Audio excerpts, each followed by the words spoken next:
Vamos a, entonces, la lectura de San Lucas 2, 22, 35. Y cuando llegó el día de su purificación, de acuerdo con la ley de Moisés, lo llevaron a Jerusalén para presentárselo al Señor, como manda la ley del Señor. Todo primogénito varón será consagrado al Señor. Además, ofrecieron el sacrificio que manda la ley del Señor, un par de tórtolas o 2 pichones. Hasta el 35. Okay. Bendición de Simeón.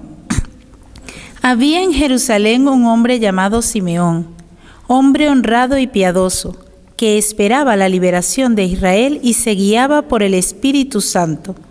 Le había comunicado el Espíritu Santo que no moriría sin antes haber visto al Mesías del Señor. Conducido por el mismo Espíritu, se dirigió al templo. Cuando los padres introducían al niño Jesús para cumplir con él lo mandado en la ley, Simeón lo tomó en brazos y bendijo a Dios diciendo: Ahora, Señor, según tu palabra, puedes dejar que tu sirviente muera en paz, porque mis ojos han visto a tu salvación, que has dispuesto ante todos los pueblos, como luz para iluminar a los paganos y como gloria de tu pueblo Israel. El padre y la madre estaban admirados de lo que decía acerca del niño. Simeón los bendijo y dijo a María, la madre: Mira, este niño está colocado de modo que todos en Israel o caigan o se levanten. Será signo de contradicción, y así se manifestarán claramente los pensamientos de todos. En cuanto a ti, una espada te atravesará el corazón.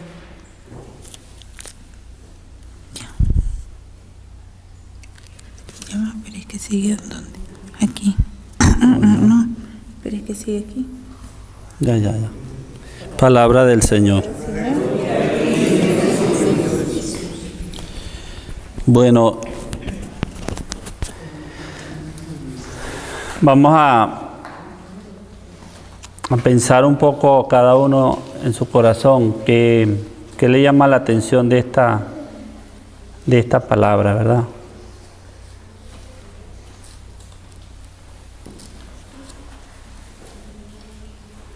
Señor, en esta tarde queremos descubrir qué significa esa espada, qué significa esa amenaza de María, qué significa ese signo de contradicción, qué significa esas intenciones que están dentro, qué significa esa salvación que el anciano Simeón contempló, qué significa esa luz para iluminar a los gentiles y esa gloria de Israel.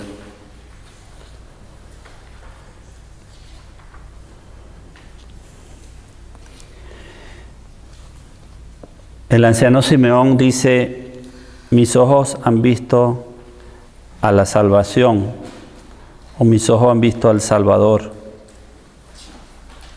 ¿Y qué significa la salvación, verdad? Para nosotros la salvación significa amar a Cristo con todo nuestro ser, con todo nuestro corazón. Si amamos a Cristo, si seguimos lo que Él nos pide, nosotros nos salvamos. Y cuando celebramos la Semana Santa y la Pascua, estamos tratando de vivirlo de una forma fuerte y profunda, no como desde lejos, sino involucrándonos en primera persona. Porque para poder amar a una persona hay que estar con ella. Hay que compadecerse con ella, hay que acompañarla y tratar de ayudarla en lo que uno pueda. Si uno no hace eso, uno no ama a una persona. En este momento que estamos viviendo en Venezuela, podemos entender un poquito mejor qué significó para María la muerte de su hijo. Cuando vemos una madre en este país que pierde un hijo por lo que sucede, ¿verdad? Aparte de las inseguridades que pueden haber, los crímenes o los accidentes. Ahorita lo hemos visto más de cerca, de una forma más cruda, porque hay videos, hay muchas cosas que se ven y vemos como golpean a las personas, como bueno, le sacan sangre, e incluso hemos visto personas muertas por un disparo, por disparo de perdigones. Y las madres que han vivido esta experiencia, ha sido terrible para ellas, ha sido terrible. Nosotros sabemos de eso un poco, nos sentimos mal, pero no podemos sentir lo mismo que sintió una madre o un padre de esa persona, por más que uno quiera. Entonces, como cristianos, nosotros tenemos que compadecernos de esas madres, de esos padres, de esas familias que sufren. Quizás no solo de los que están en un bando, porque cuando muere un hijo, no importa si puede ser un guardia nacional que muera, también, pues a pesar de todo, sus padres y todos van a sufrir igual, porque eso es su papá o es su esposa o es su hijo. Entonces, el sufrimiento está ahí siempre, ¿verdad?, en las personas. Nosotros, cuando hablamos del corazón de María, ¿verdad?, no quiere decir tanto el corazón físico, sino la mente, ¿verdad?, el alma, que decimos, el alma, el sufrimiento psicológico, afectivo. Y para nosotros, como corredentores, ¿verdad?, nosotros tenemos que aceptar esas espadas que existen, ¿verdad? Podemos decir que hay espadas que lo que llamamos también la cruz, porque la espada de María al final fue la cruz de su hijo. Entonces, cada uno de nosotros tiene su cruz o tiene varias cruces. Por ejemplo, los esposos, ¿verdad? O las esposas, o los hijos, o el vecino, o el trabajo, la gente los empleados, o los jefes, cuántas personas sentimos nosotros que están, ¿verdad?, haciéndonos sufrir. O nosotros somos la cruz de los demás, ¿verdad? Que no nos gusta verlo así, pero esa es la realidad. Entonces, muchas veces en el mundo a nosotros nos anestesian, digamos. O sea, nos ofrecen cosas para sentirnos bien. Incluso en esta época que estamos viviendo, ¿qué nos ofrece la televisión respecto a lo que es la Semana Santa? ¿Qué es lo que ofrece los medios de comunicación? Ir a la playa, comprarse un traje de baño, no sé qué, la cava para la cerveza. Eso es lo que no está. Entonces, nosotros vamos a ir a Semana Santa a escapar de la cruz, a escapar de la espada. O sea, nos anestesian en nuestro ser, en nuestra fe. Entonces este mundo, que es un mundo cristiano, es una sociedad cristiana católica, supuestamente, se vuelve una sociedad pagana, es decir, donde los valores sociales, los valores comunes, la práctica común, lo que se escucha, la música, todo, no tiene nada que ver con la fe. Entonces estos días que la iglesia celebra la Semana Mayor, la Semana Santa, se pierden, pasan. ¿Qué hago yo en estos días? Bebo todos los días. ¿Por qué? Porque no tengo trabajo. ¿Dónde está la fe? ¿Dónde está el sentimiento de Jesús? ¿Dónde está acompañar a María en lo que a ella le dolió? ¿Dónde está hacerse más sensible a ese hombre que es la salvación para nosotros, a ese Salvador, a ese Redentor, a ese que me muestra la verdad, el camino, a ese que libera del pecado al mundo. Este es el Cordero que quita el pecado del mundo. Imagínense. Y yo voy a desconocer eso. Para mí eso no importa. Entonces, ¿quién soy yo? ¿Soy cristiano o qué soy? Y por eso, si yo me olvido de Jesús, si yo no lo amo más cada día, no lo siento, no me enamoro de su persona, de su doctrina, de lo que Él hizo por mí, si yo no descubro que Él murió para salvarme de mi mal, para sacarme de mi pecado, si yo no descubro eso, yo no estoy haciendo nada. ¿Qué es lo que yo hago en mi vida que me salva? ¿Y qué es lo que yo hago que no me salva? Por ejemplo, yo hago cosas que me resuelven. Yo trato de trabajar, estudio, porque me resuelve la vida, ¿verdad? Me hace falta. Tengo que resolver. Todo el mundo tiene que resolver, ¿verdad? Pero si yo hago cosas que me resuelven y no resuelven a más nadie, eso puede ser peligroso. No me estoy salvando, no estoy haciendo nada. Si yo en mi proceso de resolverme estoy ayudando a otros a resolver, a echar para adelante, a vivir, ¿verdad? Con mi trabajo doy vida a otros, a mi familia, a mis vecinos, a personas que necesitan. Mi esfuerzo, mi vida se transforma también en salvación para mí y para otros, ¿verdad? Es una ayuda.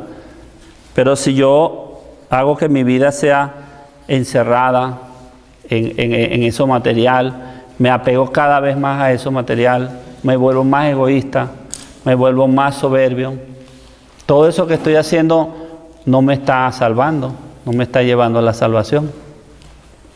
Entonces, si yo amo a Jesucristo más, si yo lo siento más, si yo lo escucho más, si yo cumplo más lo que Él me dice de hacer, si yo lo descubro cada día mejor, aprecio su sacrificio, lo valoro y me hago más humilde ante ese misterio, eso sí es salvación para mí.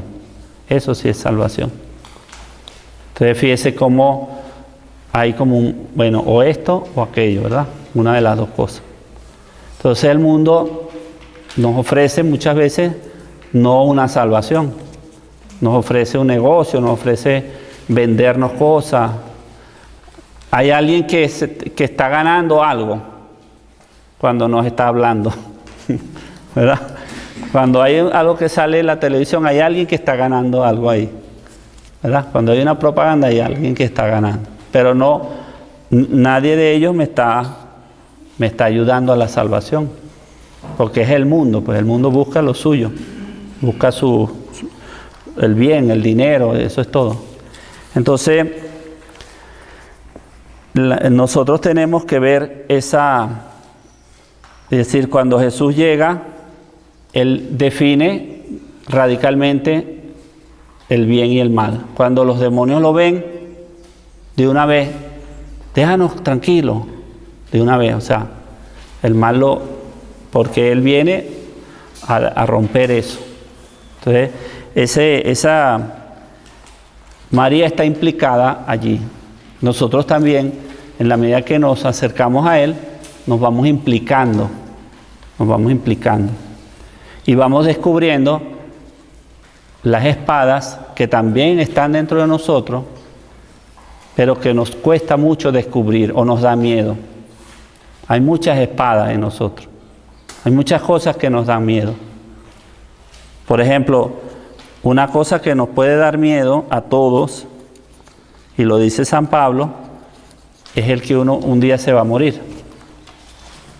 Y eso es verdad, pues no es mentira. San Pablo dice, el último enemigo en ser vencido es la muerte. O sea que espiritualmente uno va venciendo cosas hasta que llega a enfrentar lo último que es ese, ¿verdad?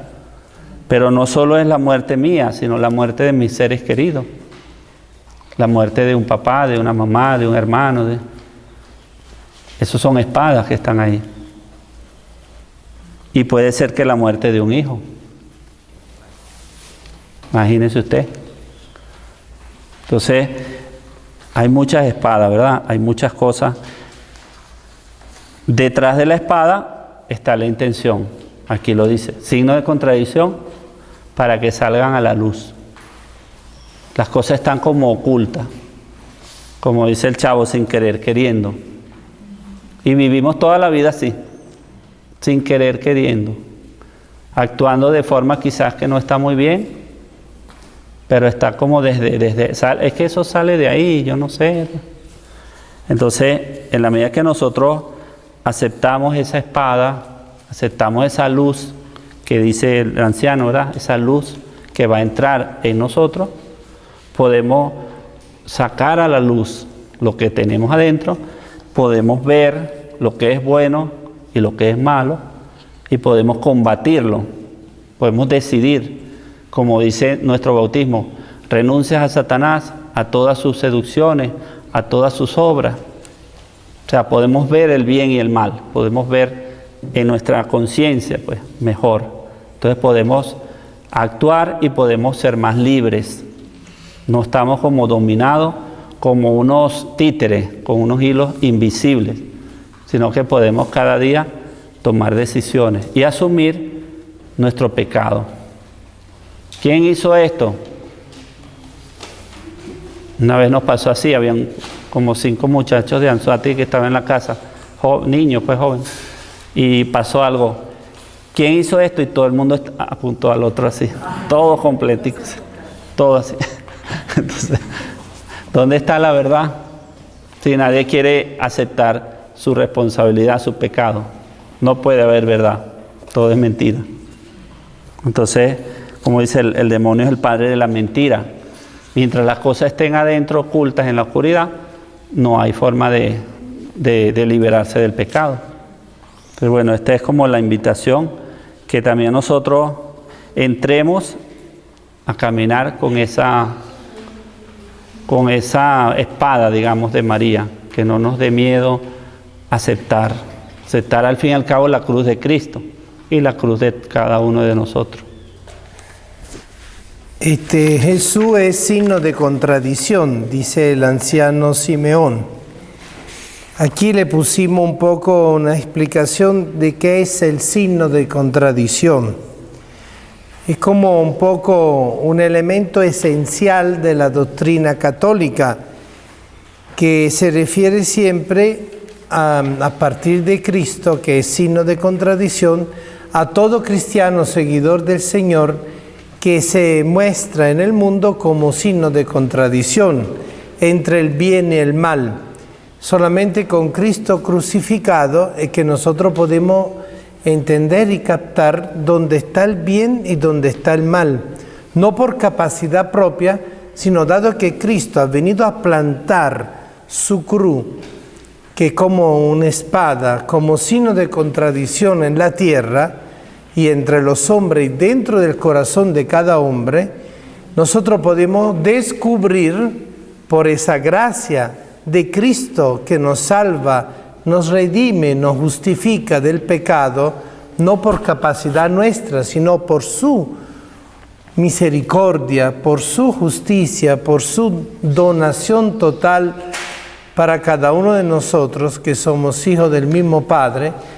Nosotros es que podemos entonces descubrir Cristo que es signo de contradicción en mi vida, pero también Cristo que pone al manifiesto cuál es mi contradicción. Cada uno de nosotros tiene una contradicción. A mí me gusta mucho esa expresión de San Pablo que dice, hago el mal que no quiero hacer y dejo de hacer el bien que quiero hacer. Eso es como la explicación moral de la actuación del cristiano que divorcia su forma de ser religioso, su creencia, su fe, su identidad cristiana, lo divorcia de su actuación, de su manera de pensar, de su manera de sentir, de su manera de manejar su forma de vida, su diálogo, sus relaciones, inclusive su propia capacidad de autoconciencia.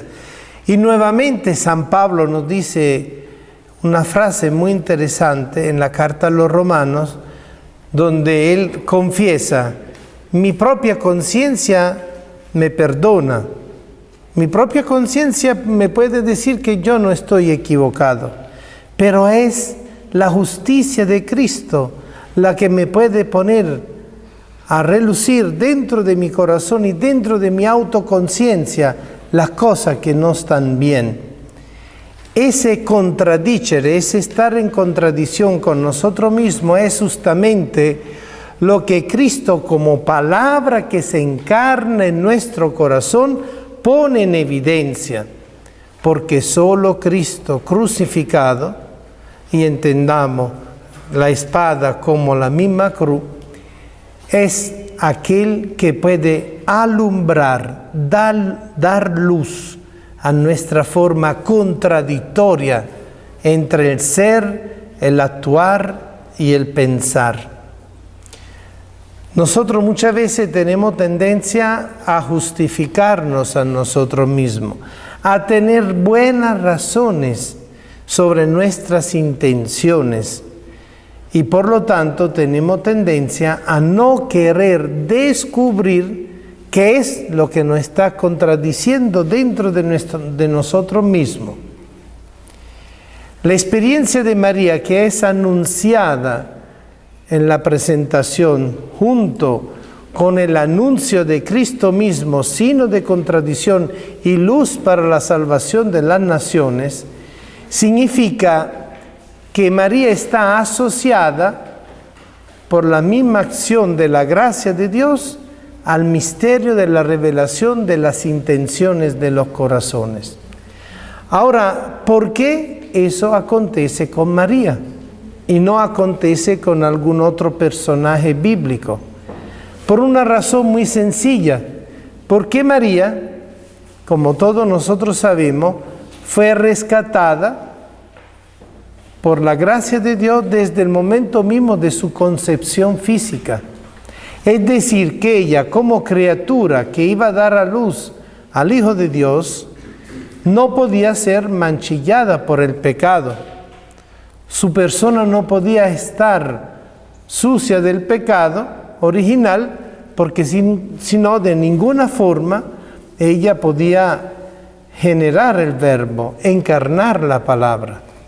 Por eso mismo, la acción redentora de Cristo, la acción liberadora de Cristo, actúa de manera tal que va por encima del tiempo, por encima de lo que es la historia, y actúa de forma anunciada y también de forma concreta desde antes de su propia concepción, porque el verbo es eterno. Al principio era el verbo, y si al principio era el verbo, como dice San Juan, el verbo preexistía a su propia generación en la carne. Y por esa misma razón, la acción redentora del verbo no puede no ocurrir antes de su propia concepción y después de su propia concepción. Porque si fuera así, únicamente se salvarían aquellos que convivieron con Cristo, vivieron junto con Cristo y lo conocieron. Mientras que nosotros sabemos muy bien que la acción redentora de Cristo es una acción que se extiende en todo lo que es la historia humana, en todo lo que es la creación y el tiempo desde su comienzo hasta el final. Por eso mismo, María es rescatada, María es la primera redimida, María es la nueva Eva, y el corazón de María nunca ha conocido el pecado. No tiene la doblez del pecado. María no tiene la actitud que muchas veces nosotros conocemos entre saber lo que hay que hacer y no cumplirlo, y entre el que estoy haciendo, que sé que no lo tengo que hacer y lo hago. Esa doblez del corazón que es fruto justamente de la presencia del mal que en sí es el que promueve la contradicción en el hombre. Hacía falta alguien, que fue Jesús, que con su propio testimonio, con su propio ser, llegara a romper el nudo del pecado. Por eso Cristo es signo de contradicción, donde se resuelven todas las dobleces de la humanidad y de cada uno de nosotros. Y por esa misma razón el corazón de María, al estar atravesado por la espada, que es la misma palabra, porque tiene esa función, el símbolo de la espada, que es la misma palabra de Dios, en María no hay ninguna ruptura de doblez, sino la plenitud de un corazón totalmente entregado a Dios y que es roto por el mismo amor de Dios y que se deja romper por el amor de Dios. Entonces nosotros podemos ver bien, sobre todo en los primeros 3 misterios del Rosario de los 7 dolores de María, que tienen que ver con la infancia y la concepción de Jesús, podemos ver perfectamente en el Evangelio de San Lucas los distintos momentos relatados donde María vive ese signo de contradicción. Es decir, gozosamente lleva a su hijo a presentarlo al templo y dolorosamente recibe la información de lo que va a ser su papel unido a la misión del papel del hijo. Tu hijo será signo de contradicción y tu hijo, que es la palabra, actuará como una espada que te atravesará el corazón.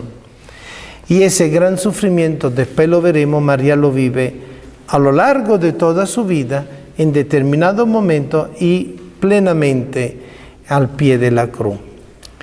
Después, cuando María tiene que abandonar Belén y huir del rey Herodes para salvar la vida del niño, María se contenta porque vamos a salvar al niño, vamos a ir a Egipto, pero al mismo tiempo María se entristece porque tiene que dejar su familia, su país, su hogar, ¿verdad? Y experimentar el exilio por ese hijo. Ella no lo está haciendo para salvarse a sí misma, María lo está haciendo junto con José para poder salvar al niño. Y entonces vemos nuevamente cómo Jesús se transforma en un signo de contradicción por María, dolor y gozo, y al mismo tiempo vemos cómo María se entrega a esa actitud, no se resiste a eso, lo sufre, pero lo vive. Y el tercer momento es cuando todos sabemos, una vez regresados a Nazaret, en la visita al templo, que era la costumbre del pueblo judío, una vez al año subir al templo y ofrecer sacrificio, ¿verdad? El niño se pierde, el niño perdido y hallado en el templo.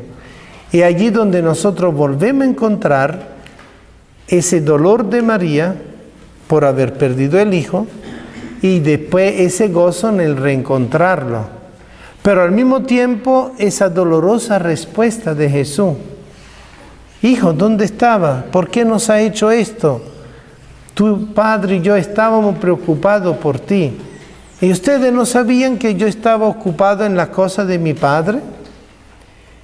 Una reafirmación de la filiación divina de Jesús frente a una preocupación fuertemente humana de cualquier madre, de cualquier papá, ¿verdad? Pero no frente a un niño que ha hecho una tremendura, frente a un niño que es distinto de los demás, un niño que ya está en la etapa del ingresar al comienzo de la adolescencia, es decir, que ya está asumiendo su papel dentro de la vida espiritual y religiosa del pueblo judío, como era la costumbre de ello. Y por eso mismo la respuesta implica para ella también otro gozo y otro dolor. Gozo porque él reafirma su naturaleza divina y humana a la vez, pero al mismo tiempo separa el sentido de la autoridad, ¿verdad? Él se somete después a su padre, a su madre, vuelve a Nazaret y crece en estatura y en gracia. Pero sobre todo, Él manifiesta su deber primordial, obediencia a la voluntad del Padre, ocupándose de las cosas del Padre, que después lo va a desarrollar a lo largo de toda su vida. Un gran dolor, un gran sufrimiento por María, porque significa que Jesús le está anunciando: tú tienes que aprender a dividir esto. Es como cuando nosotros recibimos un hijo, ¿verdad? Qué fácil es tener un hijo. Qué bonito es criar al hijo. Qué bonito es educar al hijo. Pero también, si nosotros vemos en el papel de María y de José, el papel de los papás, María y José procuraron custodiar al hijo. Custodiar no significa poseerlo. Nosotros no estamos llamados a poseer nuestros hijos en nombre de Dios, no. Nosotros estamos llamados a custodiarlo, a custodiar su fe para que ellos crezcan en estatura y en gracia, como hizo Jesús bajo de sus papás en Nazaret.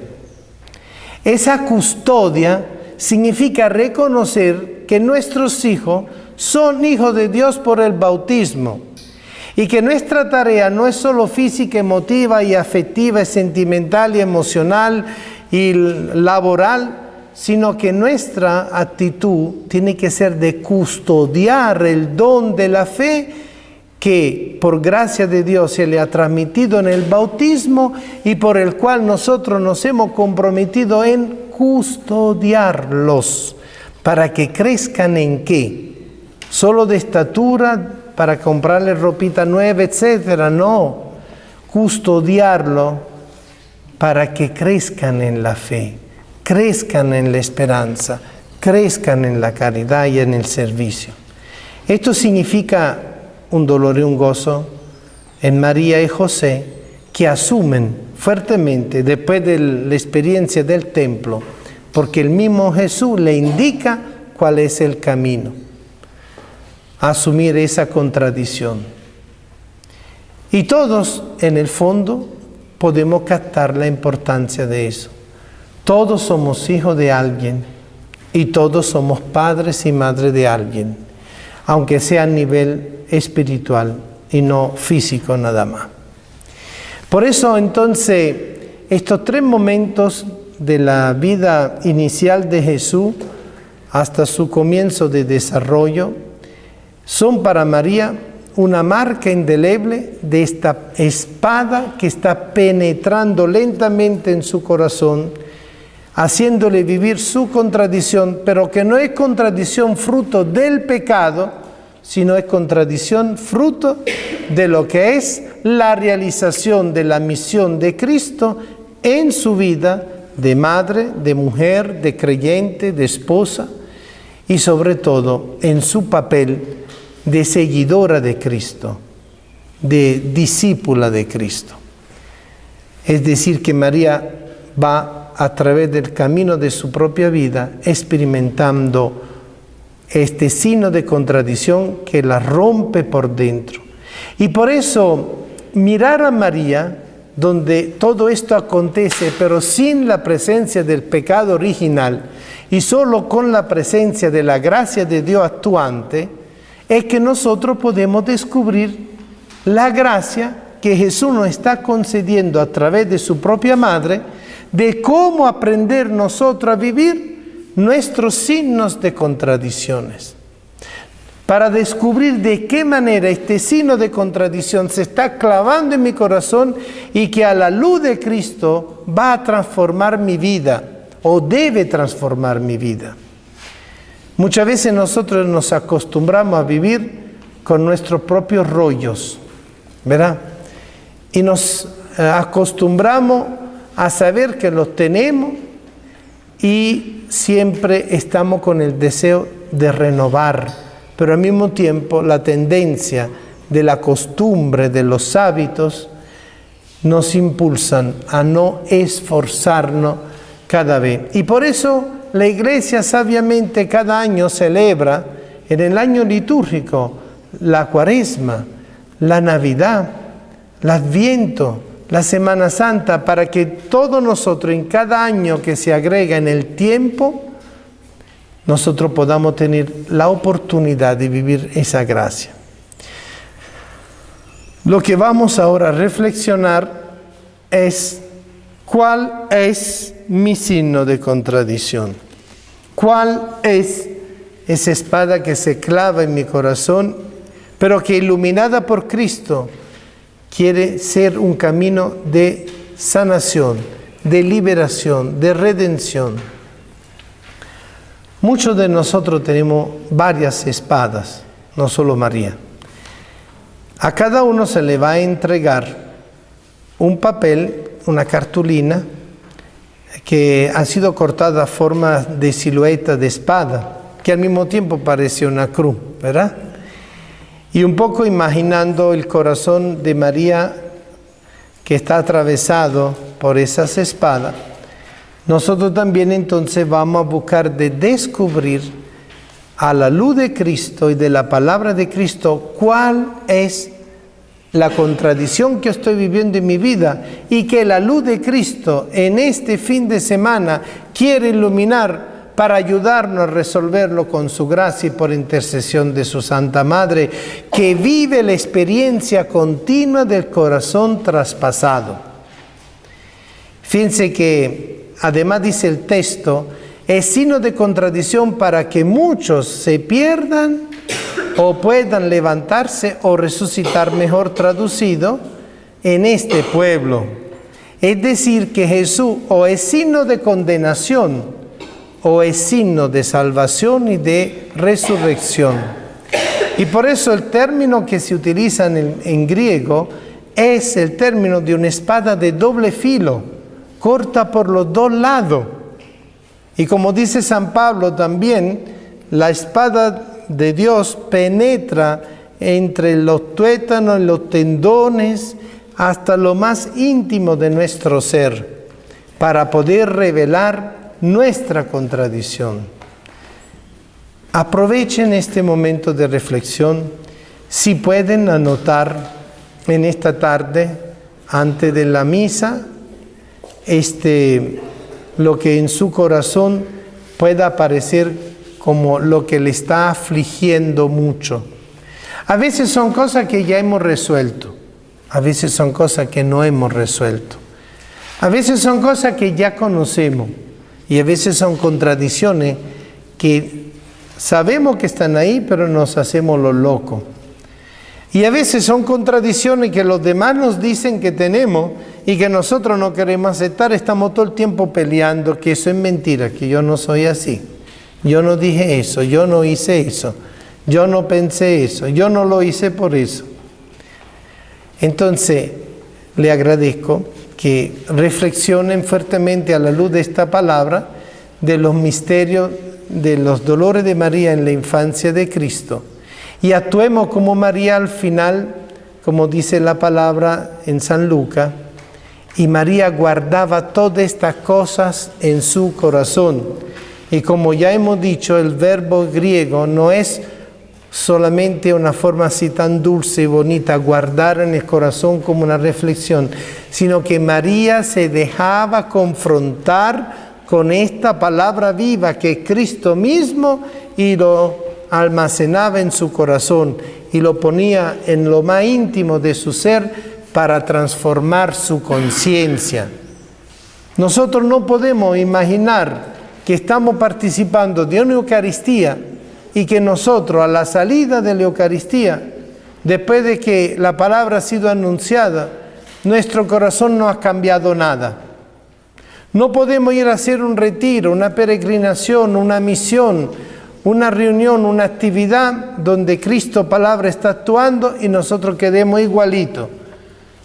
A veces me da un poco risa que la gente se esfuerza en mantener su propio criterio y entonces reafirma lo que piensa.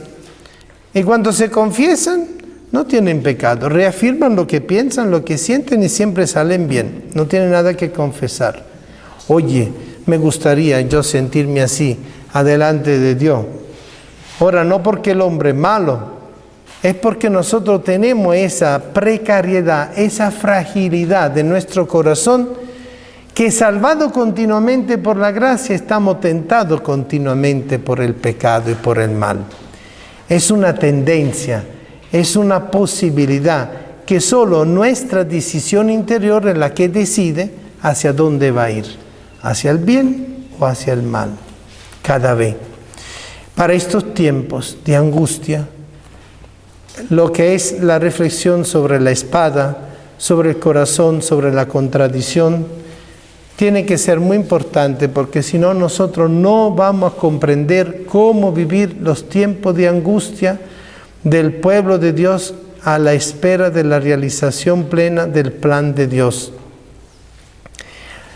Los evangelistas, cuando hablan de los tiempos finales, hablan de tiempos de angustia fuertísimo que el pueblo de Dios va a experimentar. Sobre todo si lo entendemos desde Cristo, son tiempos de angustia donde cada uno de nosotros se va a sentir juzgado por su propia conciencia moral acerca de las intenciones y de las consecuencias de sus actos. No son solo las intenciones, sino también las consecuencias de nuestros actos, intenciones y consecuencias. Porque muy bien, yo puedo tener una buena intención, pero de repente mi buena intención no llega donde tiene que llegar. Entonces, yo a la luz de Dios, a la luz de la palabra de Dios, que cada vez Jesús pronunció, esa palabra de Dios me ilumina sobre mis intenciones, pero también me ilumina sobre las posibles consecuencias de los actos que yo voy a tomar y a decidir en mi vida. Entonces allí donde descubrimos la importancia de la rectitud del corazón. Estamos llamados a tener un corazón recto, no un corazón roto, sino recto, integrado a Cristo. Y allí entonces un poco el sentido profundo de lo que vamos a hacer ahora. Después, todos estos mensajes que cada uno va a escribir, lo iremos pegando al corazón también de cartulina que hemos puesto a los pies del cuadro de María Corredentora, porque todo sufrimiento nuestro es sufrimiento de la iglesia. Y los dolores de María son los dolores de la iglesia. Es decir, que María ha recibido la gracia de poder no solo interceder por nuestros dolores adelante de Cristo, sino también de ofrecer junto con su Hijo los sufrimientos nuestros. Y por eso entonces ella se transforma en aquella nueva Eva que en vez de conducirnos al pecado como hizo la primera Eva que indujo a Adán, ¿verdad?, sino va a ser la nueva Eva que nos va a conducir hacia la gracia que es Cristo. Pero toda mediación de María no tiene que ser intencional, sino que es libre, porque el hecho mismo de que nosotros estamos compartiendo la gracia de la salvación de su Hijo, nos permite entonces estar dentro de la intención de nuestra Madre, que es también la intención de la Iglesia, la salvación de todos. Entonces vamos a tener esta reflexión y se le va a entregar el material para que cada uno lo pueda utilizar.